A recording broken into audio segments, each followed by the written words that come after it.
ओम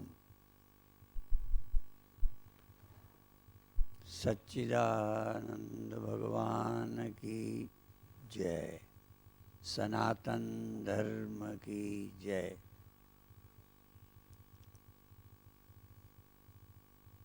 प्रातः की सभा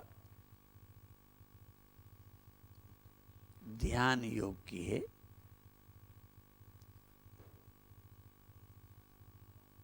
कुछ साधकों ने अपने अनुभव बताए हैं कि जब हम ध्यान में होते हैं तो शरीर खो जाता है और हम कल्पना रहित होते हैं। क्या यही मिट्टी होना है? चूँकि हम प्रवचन में मिट्टी शब्द का प्रयोग करते हैं, पर इस विषय को और स्पष्ट करें। मिट्टी माने क्या? ढेला माने छोटी पृथ्वी, और पृथ्वी माने बड़ा ढेला। पर जब भी हमने देखा, मिट्टी नहीं देखी, अधिकतर ढेला देखा, बड़ा ढेला देखा, मकान देखा और पृथ्वी देखी। मिट्टी क्या है? कभी मैंने पुराने प्रवचनों में कहा कि मिट्टी का फोटो ले आओ, और फोटो सच्चा वो होता है जो बदले नहीं। यदि आप ढेले का फोटो लेके आएंगे कि ये मिट्टी का है, तो हम ढेले को बदल देंगे, तो आपका फोटो गया। मिट्टी माने जो कभी बदलती नहीं। तो मिट्टी शब्द का प्रयोग किया है, यहाँ मिट्टी की जगह ब्रह्म समझे। तो जिस साधक ने कहा है कि उस समय हम ऐसे हो जाते हैं, क्या यही मिट्टी होना है? असल में कहो, क्या यही ब्रह्म होना है? जहाँ हम परिच्छिन्नता से मुक्त हो जाते हैं, मेरा परिच्छिन्न अहंकार खो जाता है, वहाँ हम ब्रह्म ही हैं।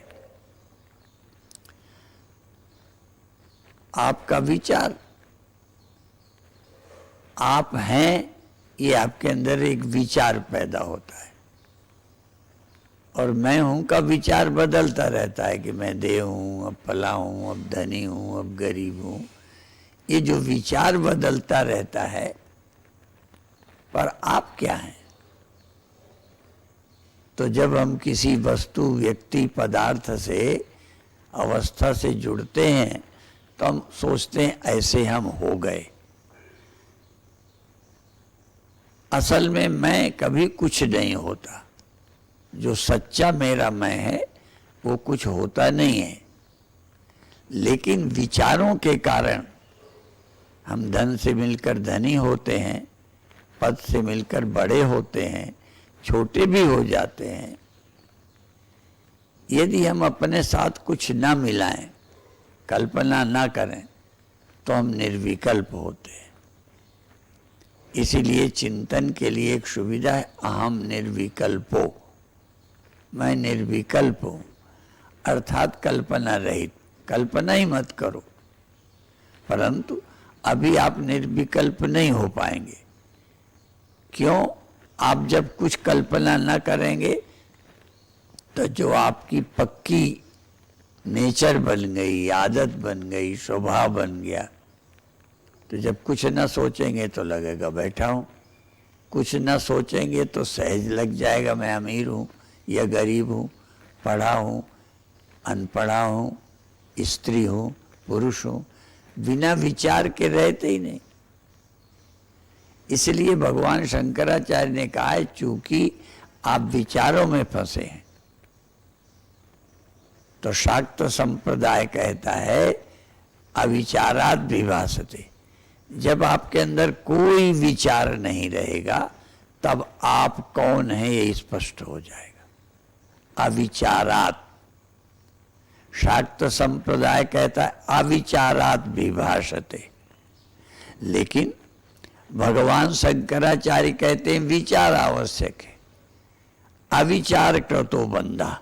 आपने अपने आप पर कभी विचार नहीं किया, जैसा ख्याल आया मानते चले गए हो, इसलिए विचार करो। अविचार कृतो बंधा। विचार नहीं करने से आपके जीवन में बंधन है, और यदि आप विचार करो, विचारेण विलीयते, विचारों से विलीन हो जाओगे। एक जगह शंकराचार्य ये भी कहते हैं कि ये कहावत सबने सुनी है, जिसकी जैसी मति उनकी वैसी गति। ये कहावत है, लोकोक्ति है, पर भगवान शंकराचार्य ने कहा है कि ये कहावत ही सच्ची है, जिसकी जैसी मति वैसी उसकी गति। जिसकी देह की मति है वो जन्मा और मरा है, जिसकी जीव की मति है वो आता और जाता है।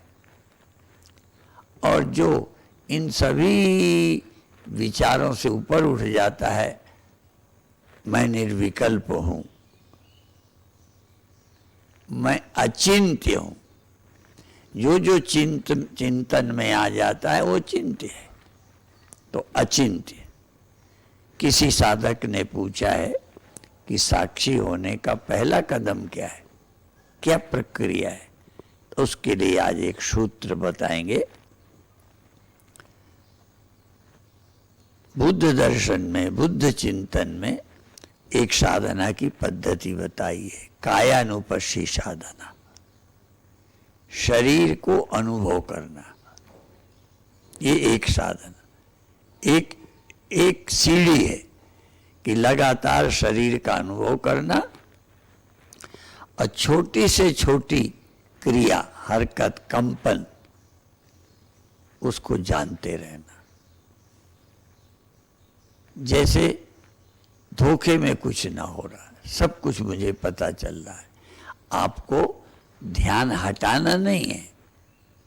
आप ये सोचो कि ध्यान में ये ना आवे, नहीं, आने दो। तो ध्यान में शरीर की हर क्रिया, स्पंदन अनुभव में आए, और प्रयास करो कि थोड़ी देर करेंगे नहीं, पर जो शरीर में होगा उसे जानेंगे। तो पहला है शरीर में जो होगा उसे जानेंगे। फिर दूसरी साधना है शरीर से ऊपर उठकर मन को जानना, मनानुपस्सी। मन कहाँ गया, मन में क्या आया, क्या ख्याल उठे, मन को जानना, मनानुपस्सी साधना। मन को बड़ी सजगता पूर्वक जानना, डरना नहीं मन से, घबराना नहीं कि मन में ये क्यों आ गया, बुरा ख्याल क्यों आ गया, अच्छा ख्याल क्यों नहीं आया, अच्छा लगातार क्यों नहीं रहता। हम अच्छा विचार टिकाते हैं, वो चला जाता है। आप कोई विचार टिकाओ ही नहीं, कोई विचार लाओ ही नहीं। आप तो मन में क्या आया क्या नहीं आया, सिर्फ उसके साक्षी रहो। ये जो चुनाव करते हो ये ध्यान में बाधा है। इसीलिए जय कृष्णमूर्ति अपने समय पे कहते थे, मैं एक बार मुंबई गया, एक हरिकृष्ण दास अग्रवाल उनके यहाँ मैं ठहरा था, तो वो जय कृष्णमूर्ति का प्रवचन सुनने मुझे भी ले गए। पर वो तो इंग्लिश में बोलते थे, मुझे इंग्लिश कम समझ आती थी, पर सार समझ में आया। वो कहते थे चॉइसलेस अवेयरनेस,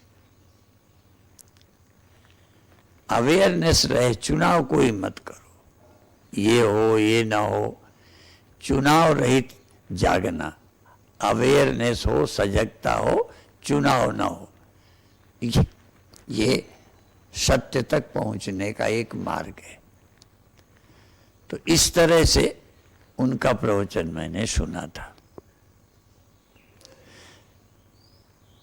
तो आप भी चुनाव न करें, ये हो ये ना हो, आप तो जो है जाने। बल्कि सच्चाई ये है कि एक वेदांत चिंतन में बताया गया, शोभना शोभनाध्यास, अच्छा लगना और बुरा लगना तुरंत आपके मन में होता है। आप कुछ सुना तो लगेगा ये ठीक नहीं है, कुछ सुना ये ठीक है, मतलब तुरंत आप एक मोहर लगा देते हैं, फैसला कर देते हैं कि ये अच्छा है ये बुरा है। कुछ देखेंगे तो अच्छा बुरा, कुछ याद आई तो अच्छा बुरा, कुछ किया तो अच्छा बुरा, माने अच्छे और बुरे का ख्याल छोड़ते नहीं हो। तो थोड़ी देर के लिए क्या करना है, अच्छा बुरा छोड़ देना है, अच्छा बुरा छोड़ोगे चुनाव खत्म। तो ध्यान में ये चुनाव छोड़ दो कि ध्यान में ये लाना है और ये नहीं आने देना है। हम लोग भगवान कृष्ण की गीता का एक उदाहरण देते हैं, ये ध्यान में प्रयोग कर सकते हो।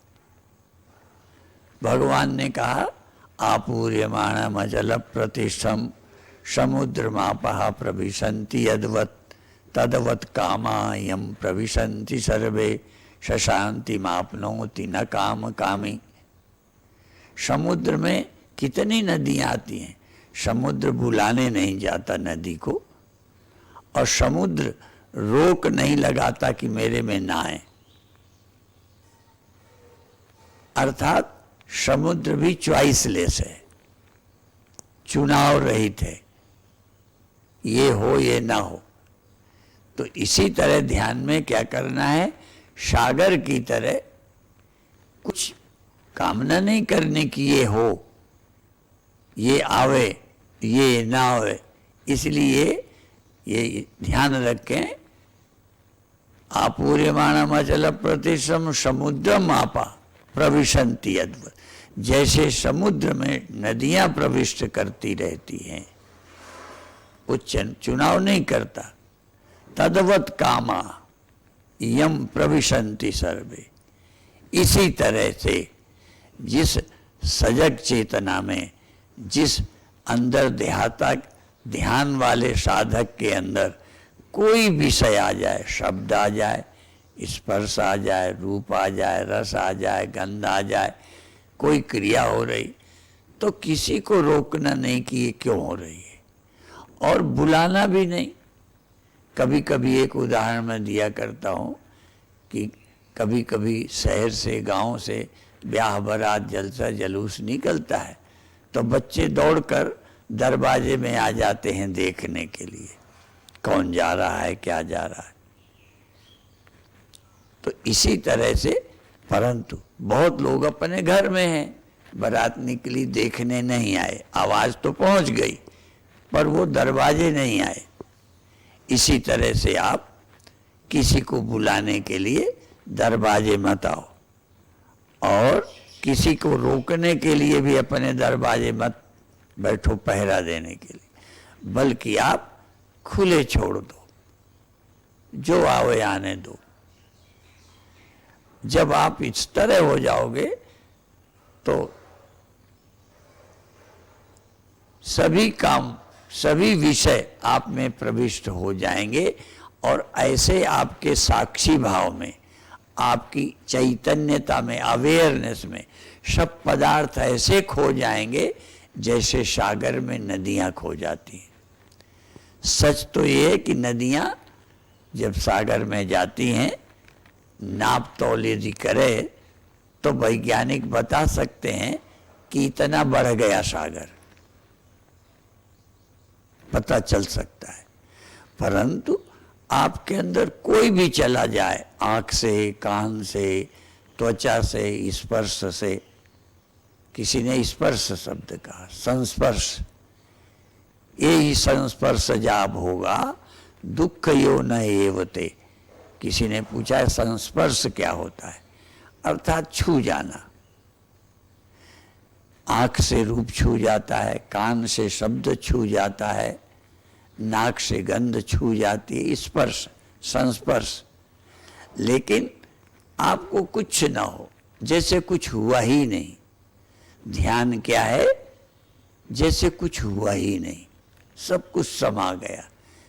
फिर वही ध्यान दें, जैसे सागर में नदियां समा गईं, जैसे सागर को कुछ नहीं हुआ, जरा बड़ा ही नहीं। इसी तरह सारे विषय आप में समा जाएं, पर आप चैतन्य हैं, बल्कि आप में जाकर विषय आप ही हो गए। जैसे आग में लकड़ी जाकर आग हो जाती है, घास घास नहीं रहती, आग में बदल जाती है। ऐसे ही तुम्हारी चैतन्यता में विषय जाकर चैतन्य ही हो जाए, चैतन्य में ही लीन हो जाए, कोई अलग न रहे। इसलिए अपने आप में किसी तरह की कल्पना न करना, निर्विकल्प रहना, और कल्पना उठ जाए तो थोड़ी देर उससे भी संघर्ष नहीं करना। इसलिए किसी ने कहा है, न निरोध न विरोध स्वबोध। न किसी चीज को रोकना है, विरोध करना है, तो न निरोध और न विरोध, फिर क्या करना है, स्वबोध, अपने स्व के प्रति जागे रहना है। और आप कैसे हैं इसके लिए जानने की कोशिश नहीं करना, आप हैं केवल। जब आप ये सोचेंगे मैं कैसा हूं, तो आपको लगेगा गोरा काला हूं, गरीब अमीर हूं। जब आप सोचेंगे क्या हूं, तो लगेगा बुरा अच्छा हूं। आप निर्विचार हो जाएं, निर्विचार, और फिर देखें आप हैं कि नहीं। अर्थात जैसे अभी कह रहा था, मिट्टी ढेला बन के न सोचे, मिट्टी पहाड़ बन के न सोचे। जितने रूप मिट्टी में हैं, उन सब की कल्पना छोड़ के मिट्टी ऐसे लगे जिससे सिर्फ है। ऐसे ही मैं देव हूं, मैं दुखी हूं, मैं पापी हूं, छोड़ दो, सिर्फ हूं। एक हमारे परिचित संत, जिनका अब दे नहीं रहा, पथिक जी महाराज, वो कहते थे, मैं और हूं के बीच में जो जोड़ लेते हो सब माया है। जैसे मैं देह हूं, तो मैं और हूं के बीच में क्या जोड़ लिया, देह। ऐसे ही मैं और हूं के बीच में क्या जोड़ लिया, पापी हूं। मैं और हूं के बीच में क्या जोड़ लिया, पुण्यात्मा हूं। मैं और हूं के बीच में क्या जोड़ लिया, बड़ा हूं। तो क्या करो, कुछ देर मैं और हूं के बीच में कुछ ना आने दो, मैं हूं।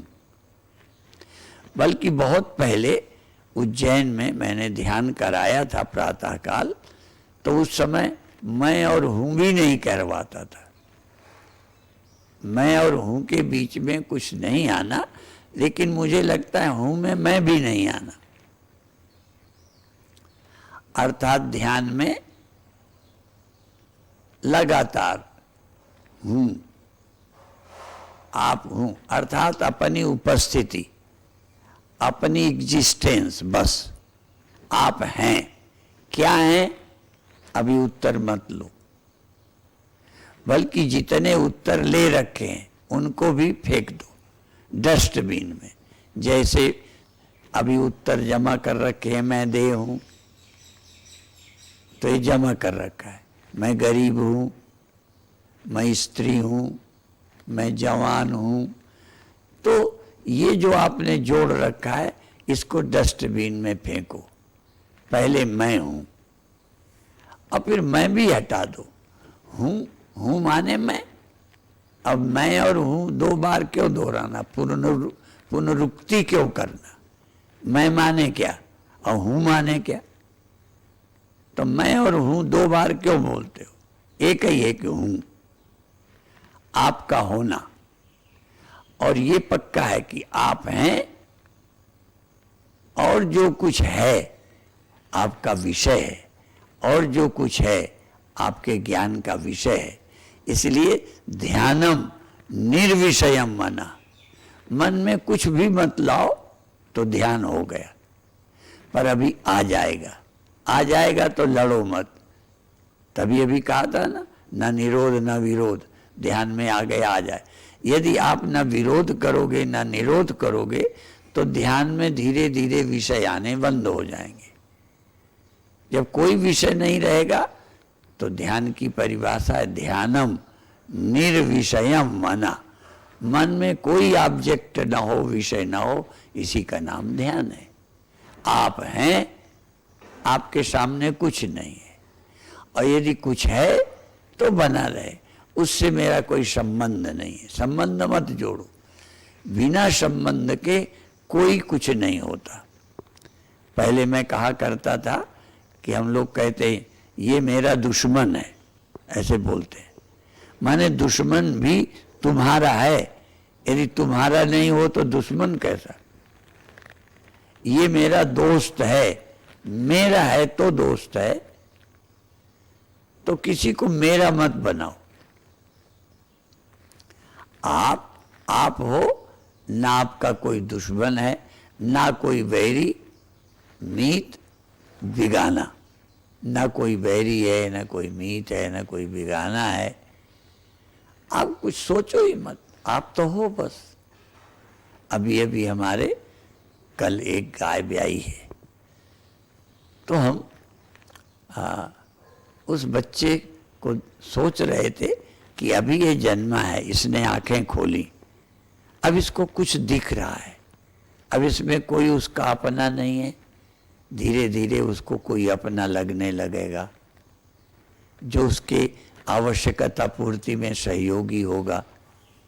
तो वो इतनी देर में भी वो जो दूध पिलाने ले जाता है, उसके पीछे पीछे बछड़ी चलने लगी।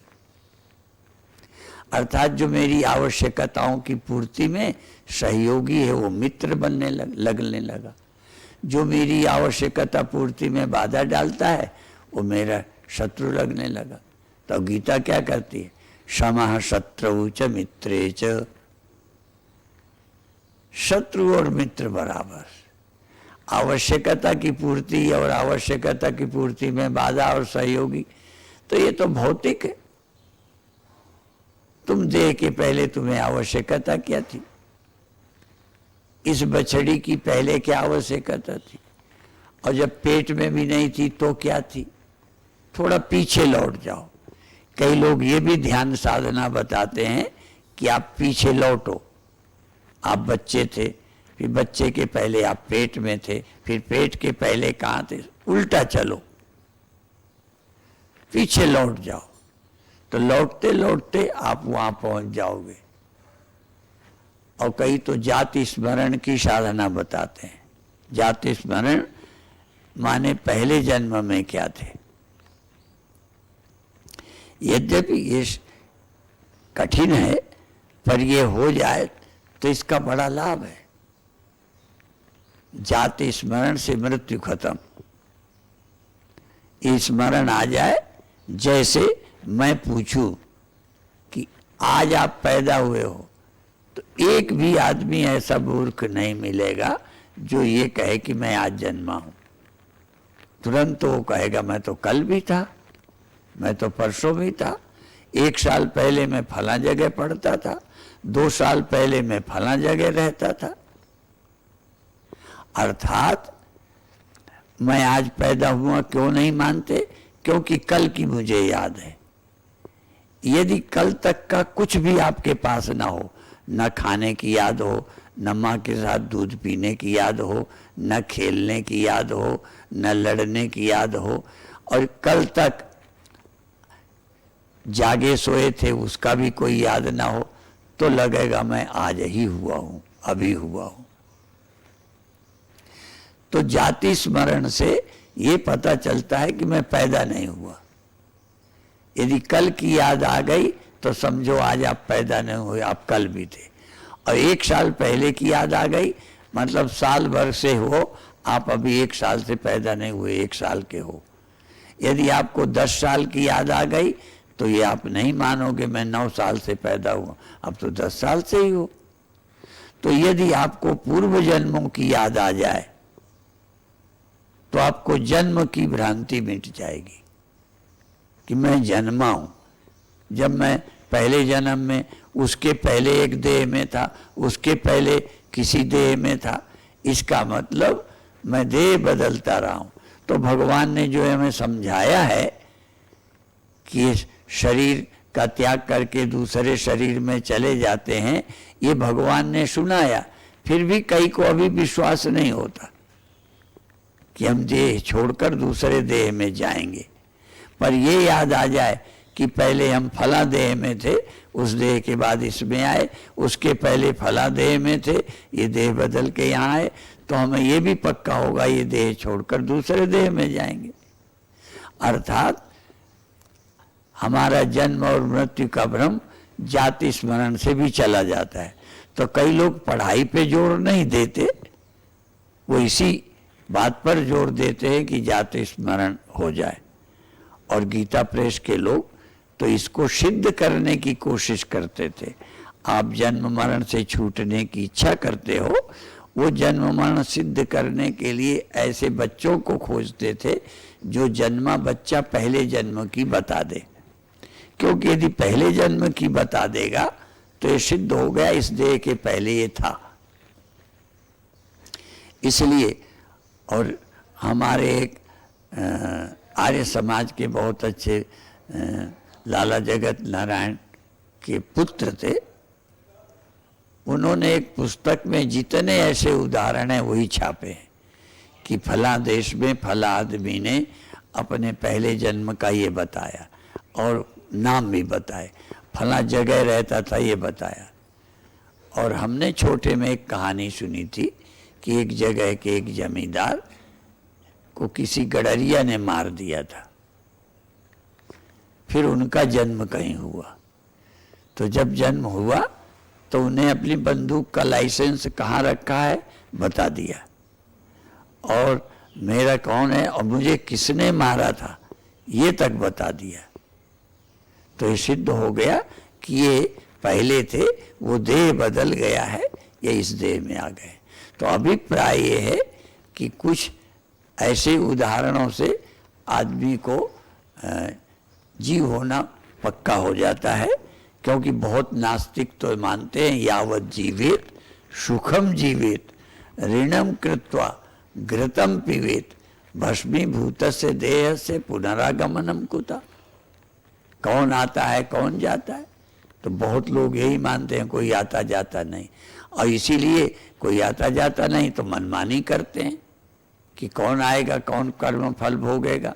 इसलिए ये जन्म पर विश्वास होना अध्यात्म मार्ग की पहली सीढ़ी है। बाकी चर्चा शाम को फिर करेंगे, पर आज का सूत्र ये ध्यानम निर्विषयम माना, मन में कोई विषय लाने की जरूरत नहीं, आ गया तो आने दो, चला गया जाने दो, राग द्वेष ना करो, कुछ देर में विचार आने बंद हो जाएंगे। ओम शांति शांति शांति।